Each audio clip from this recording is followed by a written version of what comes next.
ఈ దిన వాక్యము దానియేలు రాసిన గ్రంథం 7వ అధ్యాయము.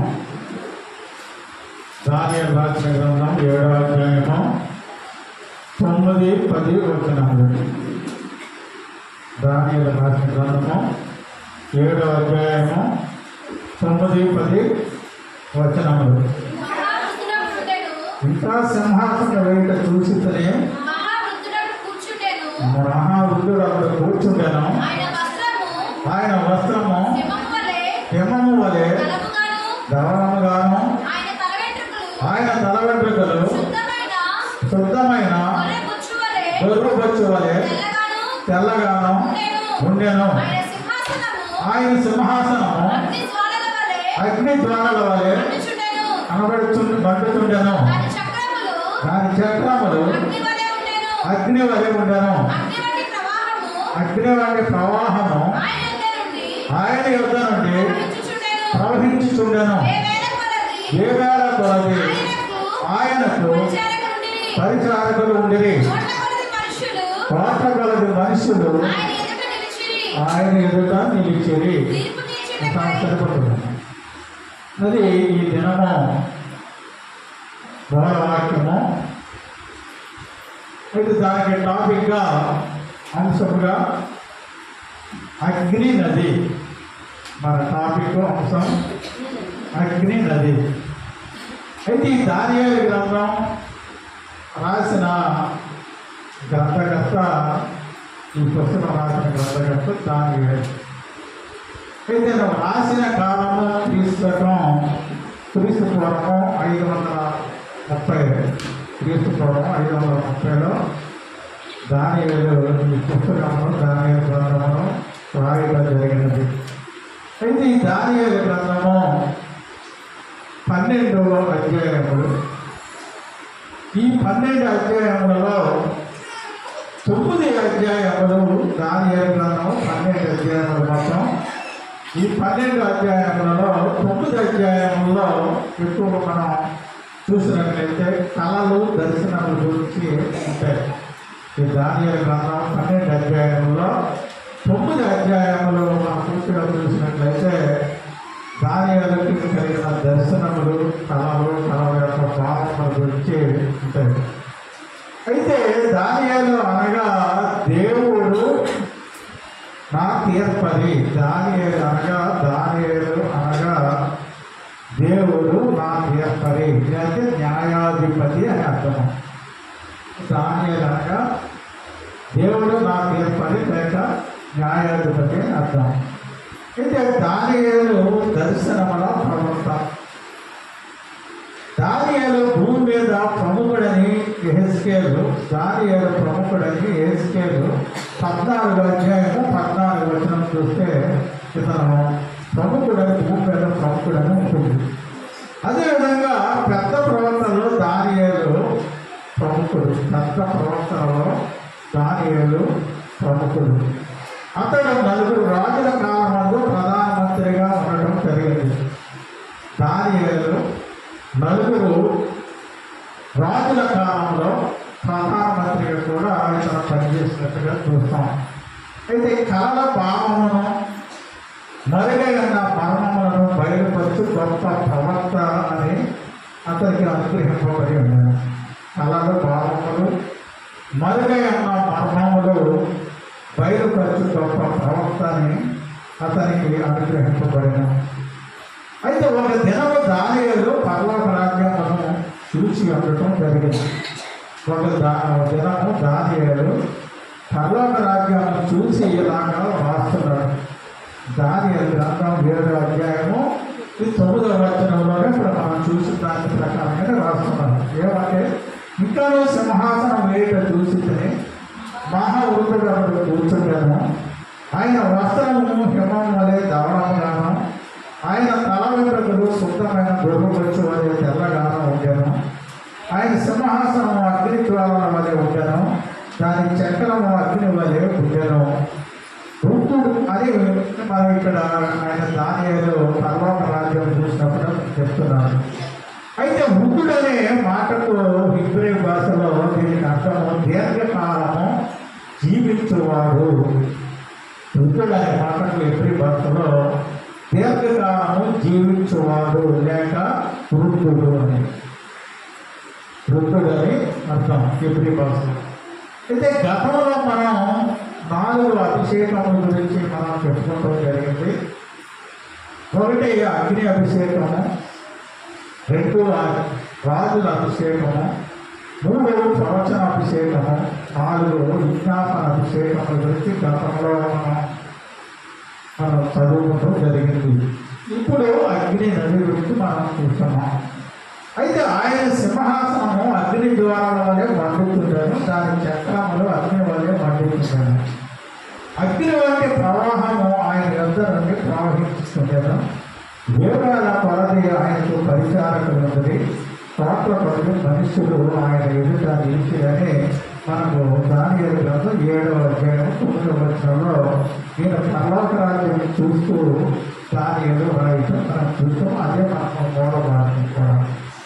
అయితే ఈ దినం మీ ఎదుటకు 2 నదులను తీసుకొని వస్తున్నాం. ఈ అగ్ని నది అనడానికి 2 నదులు ఏమిటంటే, ఒకటి నీటితో నిండిన నది, 2 అగ్నితో నిండిన నది. నదులు 2లో ఒకటి నీటితో నిండిన నది, 2 అగ్నితో నిండిన నది. అయితే ఇశ్రాయేలు దేశమందలి యోర్దాను నది హెర్మోను పర్వతమందు ఉత్పత్తి అయి, ఇశ్రాయేలు దేశమందలి యోర్దాను నది హెర్మోను పర్వతమందు ఉత్పత్తి అయి అతి వేగంగా క్రిందకు ప్రవహిస్తున్నది. అయితే యోర్దాను మాటకు పై నుండి క్రిందకు పారుట అని అర్థము. యోర్దాను మాటకు పై నుండి క్రిందకు పారుట అని అర్థము. అయితే యోర్దాను నదిని బాప్తిస్మిచ్చు చూడిన యోహాను, యోర్దాను నదిలో బాప్తిస్మిచ్చు చూడిన యోహాను ఒక దినము యేసు తన యొద్దకు వచ్చుచుండగా చూశాను. యోర్దాను నదిలో బాప్తిస్మిచ్చు చూడిన యోహాను ఒక దినం అక్కడకు యేసు తన యొద్దకు వచ్చుచుండగా చూశాను. అది చూస్తూ లోకాల సువార్త యోహాను అన్నాడు. యోహాను సువార్త 3వ అధ్యాయం 16వ వచనంలో ఉంటున్నారు. యోహాను యేసుని చూసి ఈ క్రింది విధంగా మాట్లాడుతున్నాడు. ఏమంటే, నేను నీళ్లలో మీకు బాప్తిస్మం ఇస్తున్నాను, అయితే నాకంటే శక్తిమంతుడు ఒకడు వస్తున్నాడు, ఆయన చెప్పులను విప్పుటకు కూడా నేను అర్హుడను కాను. ఆయన పరిశుద్ధాత్మతోనూ అగ్నితోనూ మీకు బాప్తిస్మం ఇచ్చును. అయితే నేనైతే నీళ్ళతో చేస్తాను, కానీ వచ్చి ఆయన అగ్నితోనూ పరిశుద్ధాత్మను బాప్తిస్మం ఇచ్చునని ఈ లోకాల సువార్తలో ఆయన యోహాను చెప్తున్నాడు. అయితే 2 నదులు ఉన్నవని మనం చెప్పుకుంటున్నాం. అందులో బాప్తిస్మం ఇచ్చి యోహాను యోర్దాను నదిలో నిలుస్తున్నాడు. ఆయన నీటిలో బాప్తిస్మం ఇచ్చుటకు సిద్ధంగా ఉన్నాడు. ఆయన అయితే అవతల క్రీస్తు నిలబడి ఉన్నాడు. అగ్ని నదిలో అనగా ఆత్మతోనూ అగ్నితోనూ బాప్తిస్మం ఇచ్చుటకు ఆయన అక్కడ ఉన్నాడు. ఈయన యోహాను అయితే నీటితో బాప్తిస్మం ఇవ్వడానికి సిద్ధంగా ఉంటే, యేసు క్రీస్తు అగ్నితోనూ పరిశుద్ధాత్మతోనూ బాప్తిస్మం ఇచ్చుటకు ఆయన సిద్ధంగా ఉన్నాడు. ఒకటి నీటి ద్వారా బాప్తిస్మము, 2 అగ్ని ద్వారా బాప్తిస్మము. ఈ అగ్ని నదిని దానియేలు దర్శనమునందు చూడటం జరిగింది. దానియేలు దర్శనంలో ఈ అగ్ని నదిని చూడటం జరిగింది. అగ్ని నది ఆయన ఎదుట నుండి ప్రవహిస్తుండను, వేవేల కొద్ది ప్రజలు ఆయనను సేవిస్తుండేది. అయితే ఉదాహరణ చూసినట్లయితే ఈ అగ్ని నదులు అన్నవి జపాన్ దేశమందు ఎన్నో పర్వతములు, జపాన్ దేశంలో ఎన్నో పర్వతములు ఉంటాయి. అక్కడ సాధారణంగా అక్కడ అగ్ని పర్వతములు జపాన్ దేశంలో ఉంటాయి. అక్కడ సాధారణంగా అవి ఎంతో ప్రశాంతంగా కనపడతాయి, కానీ లాభాలు వెలుగెళ్తుండగా అదృశ్యము ఎంతో భయంకరంగా ఉంటుంది. అప్పుడు అగ్ని జ్వాలలు, అగ్ని పర్వతాల పొందలేనప్పుడు. అయితే ఒక దినము రూపాంతర పండకు తన ముగ్గురు శిష్యులతో కూడా వెళ్ళి ప్రార్థించుతుండగా ప్రభువైన యేసు తన ముగ్గురు శిష్యులతో రూపాంతర పండుగ ప్రార్థిస్తుండగా ఆయన ఎదుట ఈయన రూపాంతరము చెందడం జరిగింది. అయితే రూపాంతరం పొందినప్పుడు ఆయన సూర్యుడు వలె ప్రకాశించడం జరిగింది.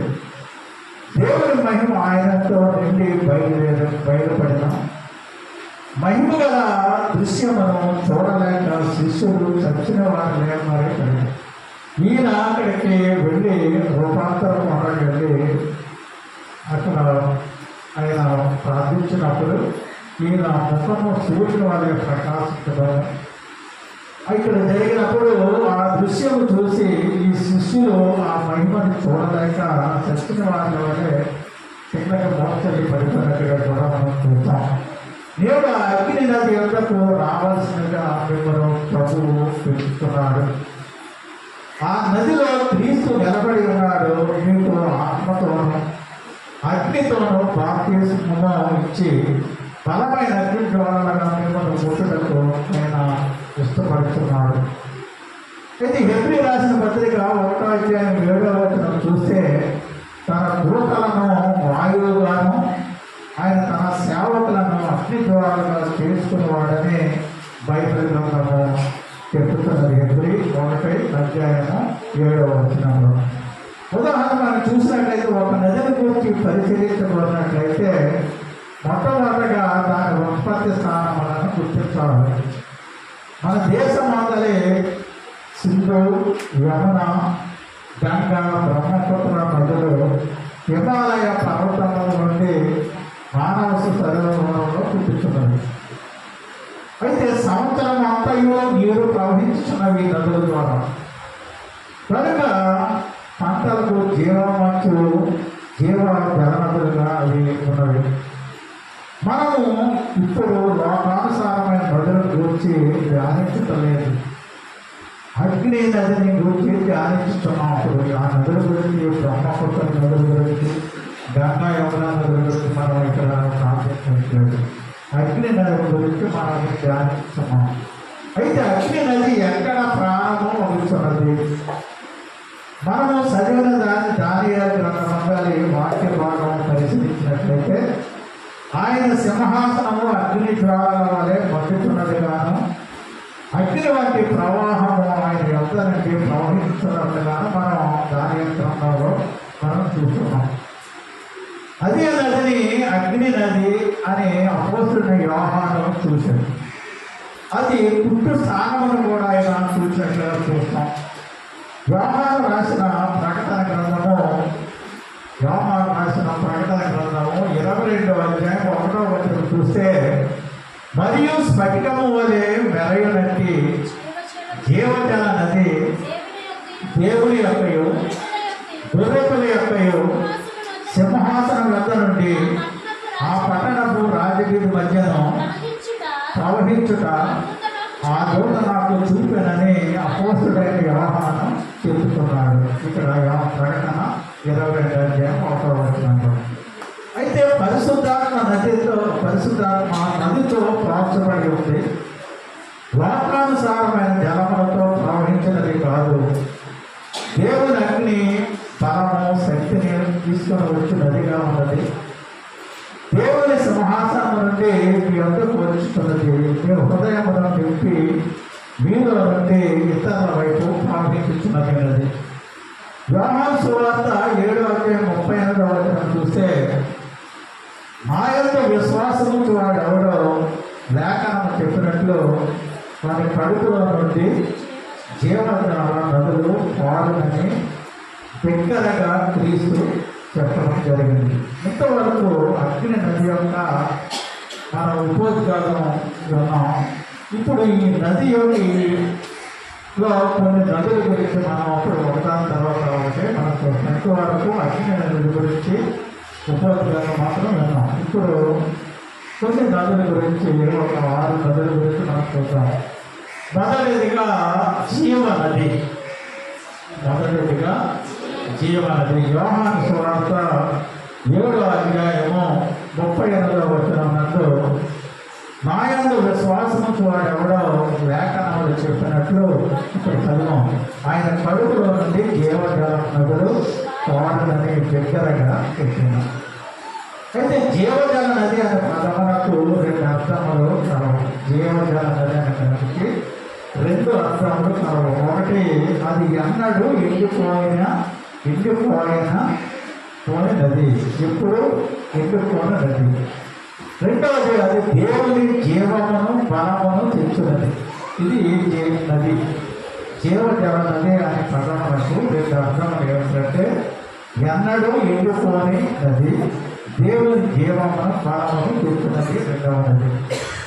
ప్రకటన గ్రంథం 22వ అధ్యాయము 2వ వచనంలో ఆ నది యొక్క ఈవలను ఆవలను, ఆ నది యొక్క యువతల వలన అవతల వలన జీవవృక్షములు ఉండేను.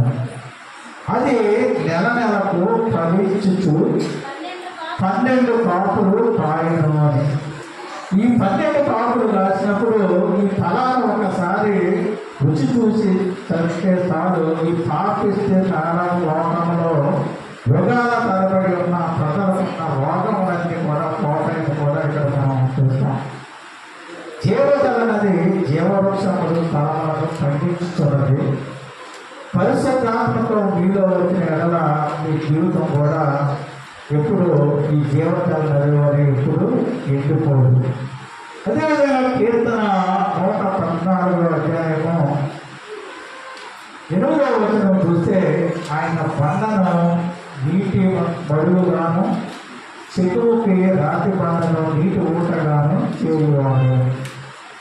అంతేకాదు యెషయా 43వ అధ్యాయము 19వ వచనంలో చూస్తే నేను అరణ్యములో త్రోవను పరుగు చేయించున్నాను, ఎడారిలో నదులను పారవేయించున్నాను అని. అంతేకాకుండా యెషయా 12:3వ వచనం కూడా చూస్తే మీరు ఆనందపడి రక్షణాధారములైన బావుల నుండి నీళ్లు చేదుకుందులని బైబిల్ గ్రంథము చెబుతున్నది. అలాగే యోహాను సువార్త 14వ అధ్యాయము 6వ వచనంలో కూడా యేసు అంటున్నాడు, నేనే మార్గమును సత్యమును జీవమును, నా ద్వారానే తప్ప ఎవడను తండ్రి యొక్కకు రాడు అని.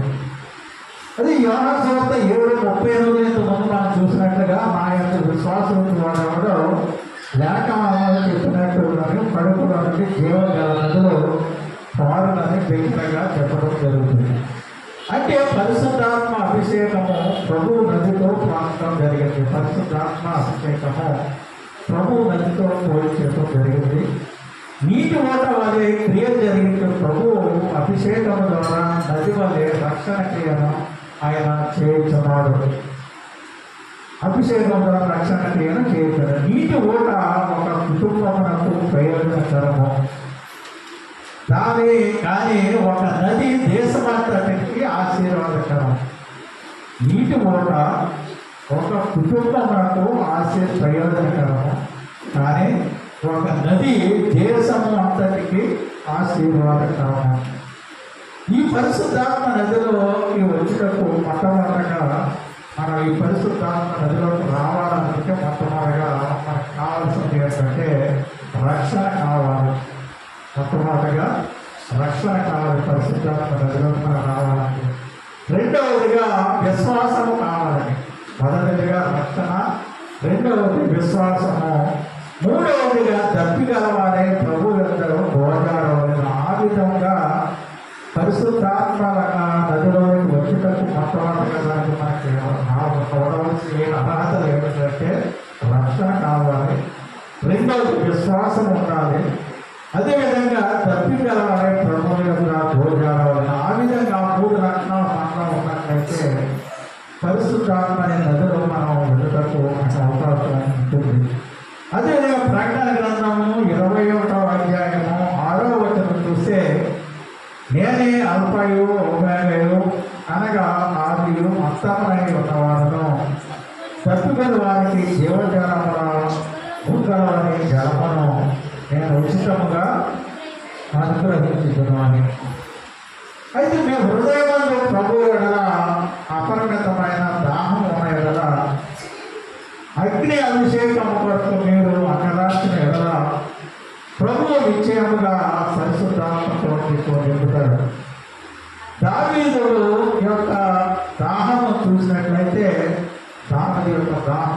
చూసినట్లయితే ఫరోహు రాసిన కుమారులు రాసిన కీర్తన గ్రంథము, ఫరోహు కుమారులు రాసిన కీర్తన గ్రంథము 42వ అధ్యాయము 1-2 వచనములు మనం చూసినట్లయితే, తుప్పు నీటి వాగుల కొరకు ఆశపడినట్లుగాను దేవా నీ కొరకు నా ప్రాణము ఆశపడుతున్నది. నా ప్రాణము దేవుని కొరకు కృష్ణపడుతున్నది, జీవం గల దేవుని కొరకు కృష్ణపడుతున్నది. దేవుని సన్నిధికి నేను ఎప్పుడు వచ్చేదను అని. అలాగే యెషయా 55వ అధ్యాయము 1వ వచనం చూస్తే, ఆయన సన్నిధి నేను ఎప్పుడు కనబడను అని చూస్తే, దప్పిగా వాడిన వారులారా నీళ్ళ యొక్కకు రండి, రోగాలు లేని వారులారా మీరు వచ్చుకొని భోజనము చేయండి.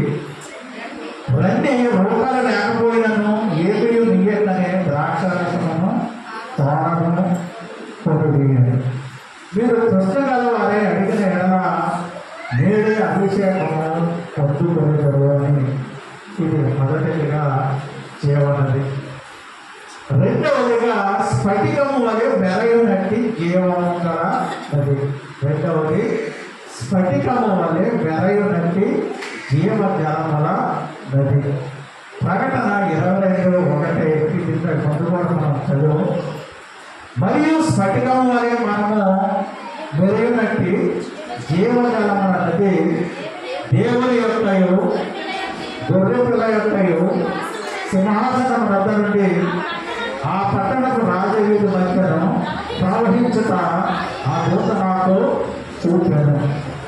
జీవవృక్షము నూతన యెరూషలేములో నది అవతలను యువతల జీవవృక్షములో ఉండేది.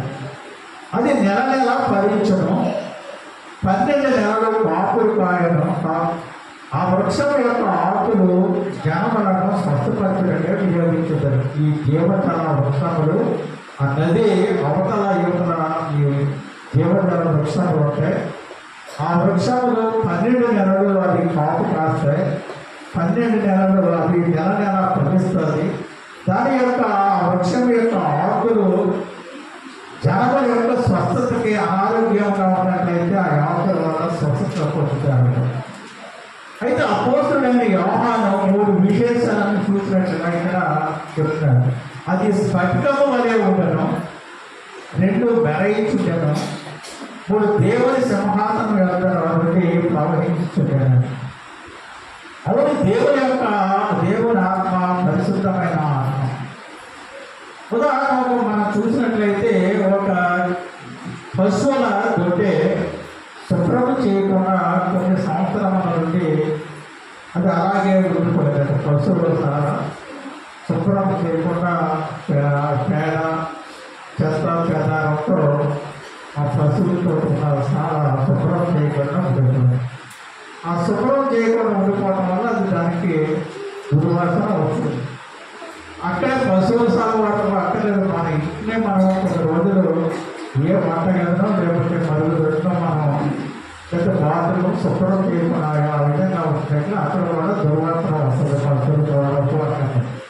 అయితే అక్కడ దాన్ని శుభ్రం చేయడానికి ఎలాగైనా యజమానుడు ఆలోచిస్తూ ఉండగా కొంత దూరంలో ప్రవహించుతున్న నది నీటిని అతనికి కనబడటం జరిగింది. ఆ నది నీరు ఈ పశువుల సాగు వేసి బంధించడం జరిగింది. అప్పుడు పశువుల దొరికిన ప్రకారం ఆ నీరుగా ప్రవహిస్తే ఎన్నో సంవత్సరాల నుండి పేరుకుపోయిన పెంట పేడ మరియు వాటి దుర్వాసన నెట్టాలు నది ప్రవాహంకు చుట్టుకొని పోవడం జరిగింది.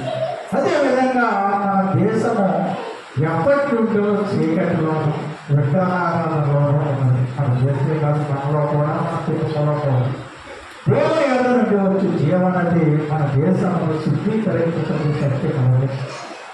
ఈ జీవజల నది మొట్టమొదటిగా మీలో గొప్ప శుద్ధీకరణను ఉద్యోగమును కలుగు చేస్తుంది.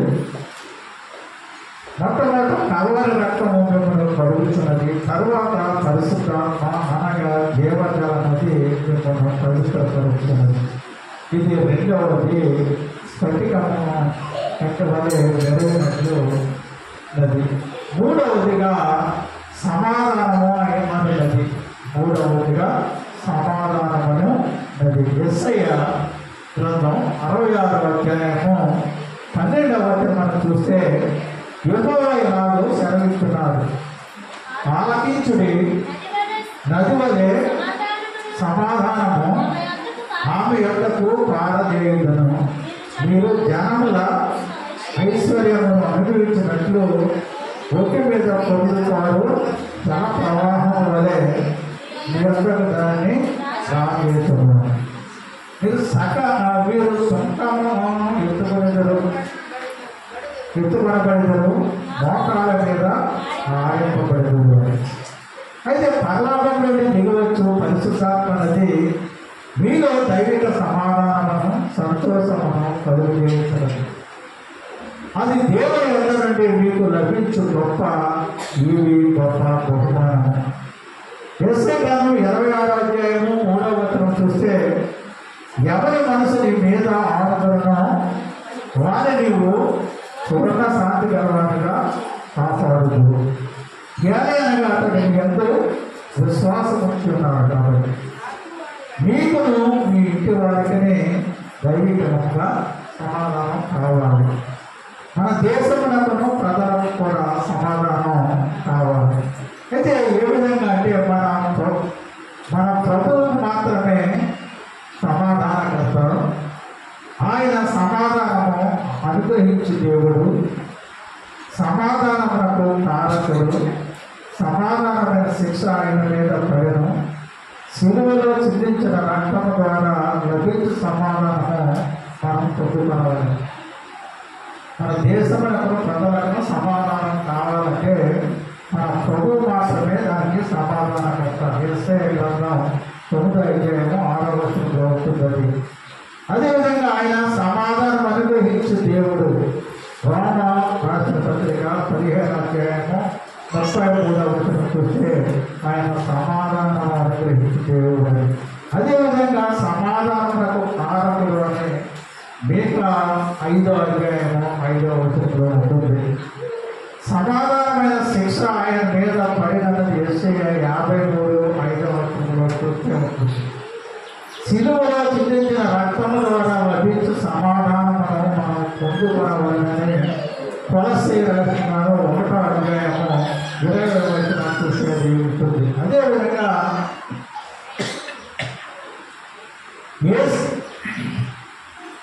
యేసుక్రీస్తు భూమి మీద జన్మించినప్పుడు లూకా సువార్త 2వ అధ్యాయం 14వ వచనంలో సర్వోన్నత స్థలములలో దేవునికి మహిమయు ఆయనకి ఇష్టమైన మనుషులకు భూమి మీద సమాధానం కలుగునుగాకనే దేవునికి స్తోత్రము చేయించుంటాను.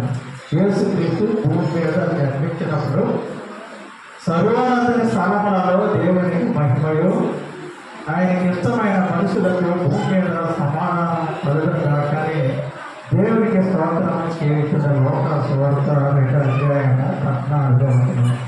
అంటే సమాధానము ఇచ్చేదను, విశ్రాంతి కలుగు చేసేదని ప్రభువు ప్రేమతో మనల్ని చేస్తున్నాడు. నేను అర్థం ఏంటంటే సమాధానం ఇచ్చేదను, విశ్రాంతిని కలుగు చేసేదను అని ప్రేమతో ప్రభువు చూస్తున్నాడు. అంతేకాకుండా ఆయన శాంతి మీకు అనుగ్రహించి వెళ్ళుతున్నాను, నా శాంతిని మీకు అనుగ్రహిస్తున్నాను, లోకం ఇచ్చినట్లుగా నేను మీకు అనుగ్రహించలేదు. మీ హృదయములను కలవరపడనీయకుడి, గర్వనీయకుడి అని యోహాను సువార్త 14వ అధ్యాయము 27వ వచనంలో కూడా ఈ విధంగా ఆయన చెబుతున్నాడు. ఆయన నేను వెళ్తున్నప్పుడు శాంతి మీకు అనుగ్రహించి వెళుతున్నాను, నా శాంతిని మీకు అనుగ్రహిస్తున్నాను, లోకం ఇచ్చినట్లుగా నేను మీకు అనుగ్రహించలేదు. మీ హృదయములను కలవరపడనీయకుడి, వెలవనీయకుడి అని యోహాను సువార్తలో ఆయన సెలవిస్తున్నాడు. 14వ అధ్యాయము 27వ వచనంలో నేనే ఆ నది మీలో దైవిక సమాధానం కలుగు చేయడం దాకా. ప్రభువు అంతవార్పులను చూడండి, నీవు నా ఆజ్ఞలను ఆలకింపవలెనని. ప్రభు అంతవార్పులు ఏమనంటే నీవు నా ఆజ్ఞలను ఆలకింపవలని నేను ఎంతో కోరుతున్నాను. ఆలకించిన ఎడల నీకు క్షేమము నది వలెను, నీ నీతి సముద్ర తరంగం వలెను ఉండడం అని యెషయా గ్రంథం 48వ అధ్యాయము 18వ వచనంలో ఆయన సెలవిస్తున్నాడు. క్షేమము అన్నది మూల భాషలో శాంతి అని చెప్పబడుతుంది. ఇది మూడవది సమాధానం ఉన్నది. నాలుగవదిగా కన్నీటి నది. విలాప వాక్యములు 2వ అధ్యాయము 18వ వచనము చూస్తే, జనులు హృదయపూర్వకముగా యెహోవాను మొరపెట్టుదురు. సియోను కుమారి ప్రాకారమా, నది ప్రవాహం వలె దివారాత్రము కన్నీరు కారణము, విరామము కలిగనీయకము, నీ కంటి పాపను విశ్రమింపనీయకము. అంటే నది వలె కన్నీరు విడువమని ప్రవక్త అయిన ఇర్మియా ఇక్కడ చెబుతున్నాడు. నది వలె మీ కన్నీరు విడువమని ప్రవక్త అయిన ఇర్మియా ఇక్కడ విలాప వాక్యాలు 2వ అధ్యాయం 18వ వచనంలో చెబుతున్నాడు. కన్నీరు ఇక్కడ నదితో పోల్చబడుతున్నది. దేవుని ఆత్మ మీలోనికి వచ్చినప్పుడు విరిగి నలిగిన హృదయము దయచేస్తున్నాడు. దేవుని ఆత్మ మీలోనికి వచ్చినప్పుడు విరిగి నలిగిన హృదయము మీకు ప్రభు దయచేస్తున్నాడు. విజ్ఞాపన ఆత్మను కూడా మీకు దయచేస్తున్నాడు. అంతేకాదు జకరియా 12వ అధ్యాయము 10వ వచనం చూస్తే, కరుణ నుండించు ఆత్మను, విజ్ఞాపన ఆత్మను సంహరించుతున్నాడు అని. జకరియా 12:10లో కరుణ నుండించు ఆత్మను, విజ్ఞాపన ఆత్మను సంహరించుతున్నాడు. ప్రవక్త యొక్క ఇర్మియా దేవుని కనికరముతో నిండి ఉన్నాను. అందువలన కన్నీటి ప్రవక్త అని కూడా ఆయన పిలువబడుతున్నాడు. ప్రవక్తకు ఇర్మియా దేవుని కనికరంతో ఆయన నింపబడి ఉన్నాడు కాబట్టి ఆయనకు కన్నీరు ప్రవక్త అని కూడా ఆయన పిలవడం జరిగింది. ఇర్మియా, నా జనులలో హతమైన వారిని గురించి నేను దివారాత్రము కన్నీరు విడిచినట్లు నా తల జలమయముగాను, నా కన్ను కన్నీళ్లు ఓటగాను ఉండునుగాక అని ఇర్మియా రాసిన గ్రంథము 9వ అధ్యాయము 1వ వచనంలో ఈ విధంగా అంటున్నాడు. అయితే పరిశుద్ధాత్మ మీలో నుండి విజ్ఞాపన చేస్తున్నాడు. పరిశుద్ధాత్మను బట్టి మన విజ్ఞాపన ఆత్మతో నింపబడుతున్నాం. ఆయన మిమ్మల్ని ప్రార్థన పరంగా మార్చుతున్నాడు. ఆయన తానే మీలో నుండి విజ్ఞాపన చేస్తున్నాడు. అటువంటి ఆత్మను మన బలహీనతను చూసి సహాయం చేస్తున్నాడు.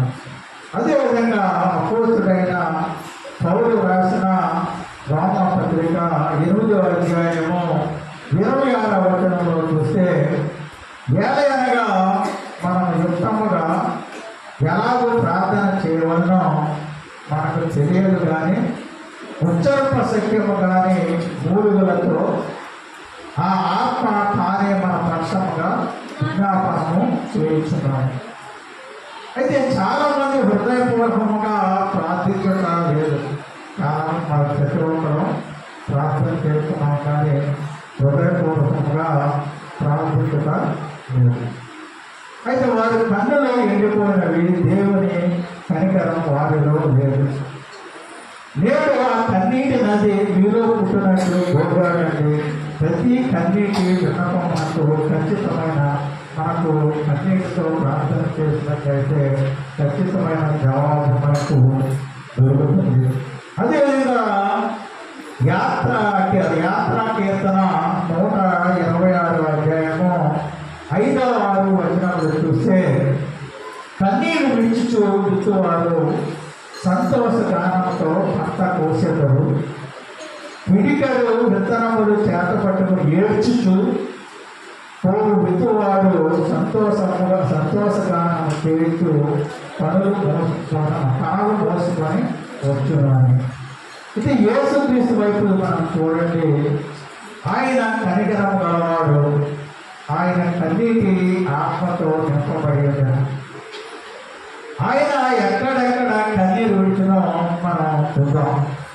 లాజరు సమాధి యొక్క ఆయన కన్నీరు కార్చారు. యోహాను సువార్త 11 అధ్యాయం 35వ వచనంలో చూస్తే ఆయన లాజరు సమాధి యొక్క ఆయన కన్నీరు విడిచినట్లుగా. రెండవదిగా యెరూషలేము కొరకు కన్నీరు విడిచారు. రెండవదిగా యెరూషలేము కొరకు కన్నీరు విడిచాను. మూడవది ఉచ్చరింప సఖ్యము కానీ మూలుగులతోనూ కన్నీటితోనూ విజ్ఞాపన చేశానని ఫిబ్రవరి 5-7 చూస్తాం. అదే శరీరధారి ఉన్న దినములలో మహారోదనతోనూ కన్నీళ్లతోనూ తను మరణము నుండి రక్షింపగల వారికి ప్రార్థన యాత్రను సమర్పించి భయభక్తులు కలిగి ఉన్నందున ఆయన్ని అంగీకరింపబడిన యేసు కన్నీటిలో లాజరు పట్ల ఆయనకు కలిగిన ప్రేమను బట్టి యోగులు చూశారు. అప్పుడు ఈయన ఏడ్చినట్టు. యోహాను సువార్త 11వ అధ్యాయము 35వ వచనంలో ఇంగ్లీషు బైబిల్లో అది చిన్న మాట. అది ఏమిటంటే జీసస్ వెప్ట్ అని. కానీ యోహాను లాజరు సమాధిని ఆయన కన్నీరు చూసి కార్చేనన్నది జీసస్ వెప్ట్, కన్నీరు కార్చేదని చిన్న మాట బైబిల్లో అది ఉన్నది. ఆయన 3 సందర్భంలో ఏడ్చినట్టు మనం పై విధంగా చూస్తాం. యెరూషలేము పట్టణం నిమిత్తం, గెత్సేమనే తోటలో, లాజరు పట్ల ఈ 3 విధాలుగా ఆయన కన్నీరు కార్చినట్టు చూస్తాం. అయితే నేడు కన్నీటి నది మీలో ప్రవహింపకే. ఇది 4వదిగా కన్నీటి నది. 5వదిగా జ్ఞానపు నది. 5వదిగా జ్ఞానపు నది. సామెతలు 18వ అధ్యాయము 4వ వచనం చూస్తే మనిషిని నోటి మాటలు లోతు నీటిలో వంటివి, అది నది ప్రవాహం వంటివి, జ్ఞానపు ఓట వంటివి.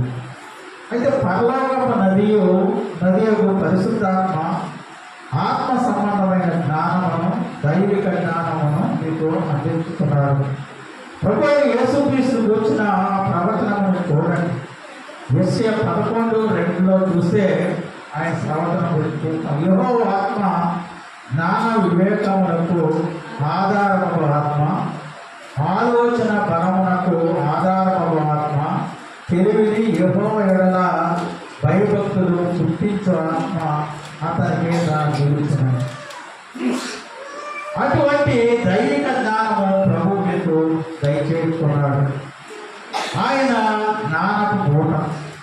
అయితే యాకోబు రాసిన పత్రిక 1వ అధ్యాయము 5వ వచనం చూస్తే మీలో ఎవరికైనా జ్ఞానము పొదువుగా ఉన్న ఎడల అతడు దేవుడిని అడగవలను, అప్పుడు అది అతనికి అనుగ్రహింపబడను. ఆయన ఎవరిని కత్తింపక అందరికీ ధారాళంగా దయచేయవాడు. అయితే శరీరధారి ప్రత్యక్షమైన యేసుక్రీస్తులోనికి ఆ జ్ఞానపు నది ఎల్లప్పుడూ ప్రవహించుతారు కనుక ఎవరు ఎదిరింపలేని జ్ఞానం గల మాటలను కలిగారు. అయితే తప్పు పట్టుటకు వచ్చిన పరిసయ్యులు, సద్దుకాయులు నోళ్ళు మూసాను. పన్ను చెల్లించే విషయంలో ధ్యానారం పైన ఉన్న రూపము ఎవరిదని అడిగితే కైసరిదని. అయితే కైసరికును దేవునికి చెల్లించని వారితో చెప్పడం జరిగింది. అయితే యోహాను సువార్త 8వ అధ్యాయము 4-5 వచనములో మనం చూస్తే శాస్త్రులను, పరిసయ్యులను వ్యభిచారమునందు పట్టుబడిన స్త్రీని క్రీస్తునకు తీసుకొని వచ్చి వారు ఈ స్త్రీ వ్యభిచారము చేయుచుండగా పట్టుబడిను, అట్టి వారిని రాళ్ళు రువ్వి చంపవలనని ధర్మశాస్త్రంలో మోసే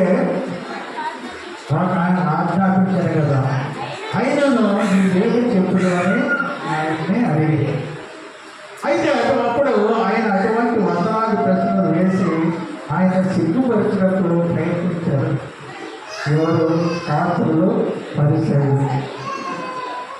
అయితే క్రీస్తు తిరిగి లేని జవాబు ఇవ్వడం జరిగింది. అయితే మన బైబిల్లో చూసినట్లయితే అయితే వ్యభిచారపడు ఆమె స్త్రీ పట్టబడ్డది, అది ఏమి చేయాలి అని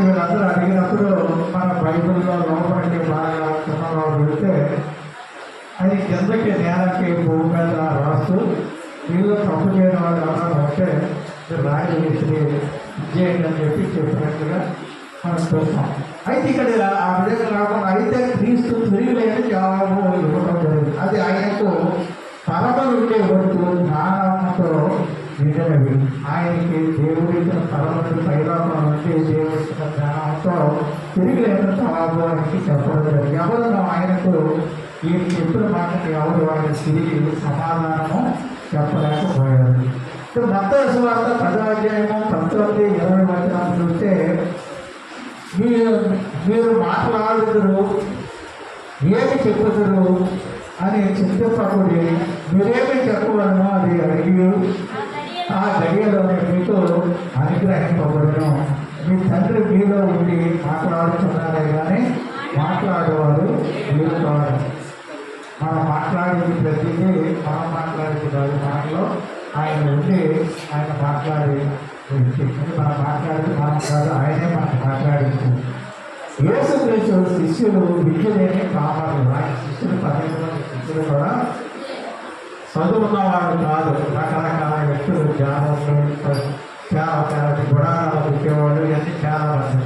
అయితే చేపలు పట్టేవాడు. అయితే వాళ్ళు వ్యక్తిపరిచిన జ్ఞానము ఎవరు ఎదుర్కోలేక పోయేది. ఆ యాకోబు 3:17 చూస్తే అయితే పైనుండి వచ్చే జ్ఞానము మొట్టమొదట పవిత్రమైనది, తరువాత సమాధానకరమైనది, మృదువైనది, సులభముగా లోబడుతున్నది, కనికరముతోనూ మంచి తరముతోనూ నిండుతున్నది, పక్షపాతమైనను వ్యాసదానమైన లేనిది అయి ఉన్నది. ఇది జ్ఞానము నది. ఆఖరిగా మహానంద నది అంటే ఆనంద ప్రవాహము ప్రవహించు నది. దావీదు రాసిన కీర్తన 36వ అధ్యాయము 8వ వచనం ప్రకారము నీ ఆనంద ప్రవాహంలోనిది నువ్వు వారికి రాగనిచ్చుచున్నావు.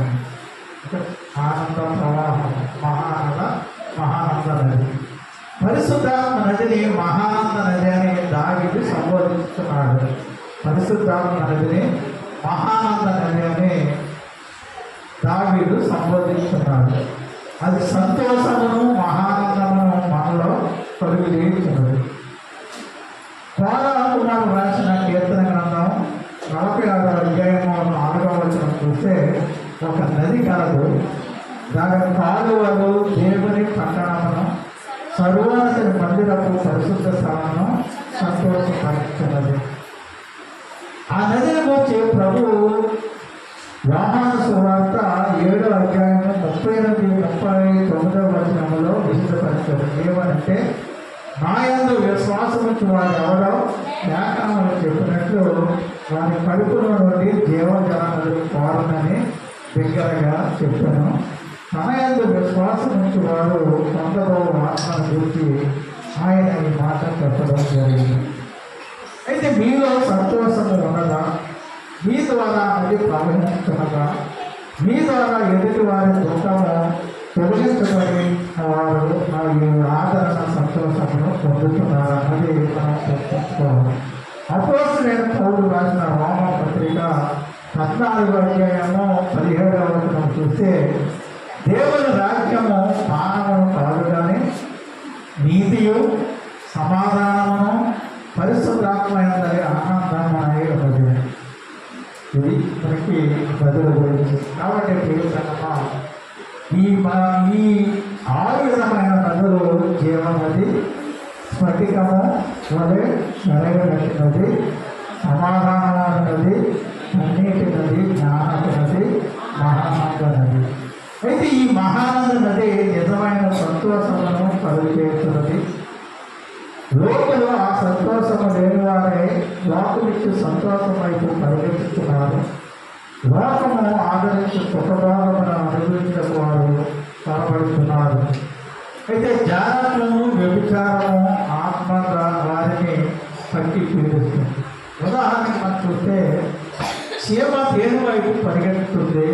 దానిలో పడి మరి తిరిగి ఆ తేనులోకి బయటికి రాక అతను పోటుగా సరిపోతున్నట్లుగా పురుగులు కూడా ఈ ఈ లైటింగ్కి పురుగులు అక్కడ చేరి రాసుకున్నప్పుడు అవి కూడా చనిపోనట్టు. కాబట్టి అదేవిధంగా ప్రజలు పాపభాగములను ఉల్లాసమును వెతికి నశించుకోవచ్చున్నారు. కాబట్టి ఆ విధంగా మనం కావాలి. మీరు పరిశుద్ధాత్మ యొక్కకు రండి. ఆ నది నేడు ఈ వైపు ప్రవహిస్తున్నది.